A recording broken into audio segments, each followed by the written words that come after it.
Hello friends, good morning. আপনাদের সবাইকে স্বাগত জানাচ্ছি সকাল সকাল এই ভিডিওতে। এখন অনেক শীত পড়ছে, এই শীতটা কতক্ষণে ফাঁকা হয়।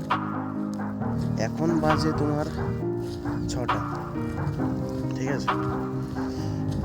কতক্ষণে শেষের কোনো ঠিক নেই। আমার হাত কাঁপছে, কারণ ঠান্ডাটা কত ঠান্ডা পড়ছে। এখন হাওয়া হচ্ছে, আমি পুরো ফাঁকা আছি, ফাঁকা জায়গাতে আছি, বুঝতে পারছো? ফাঁকা জায়গাতে আছি। তো এত ঠান্ডার মধ্যে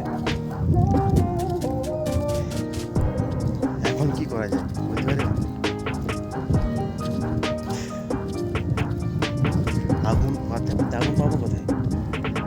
আমাদের সাইডে আগুন জ্বেলে রেখেছে, ওই যে জ্বেলে।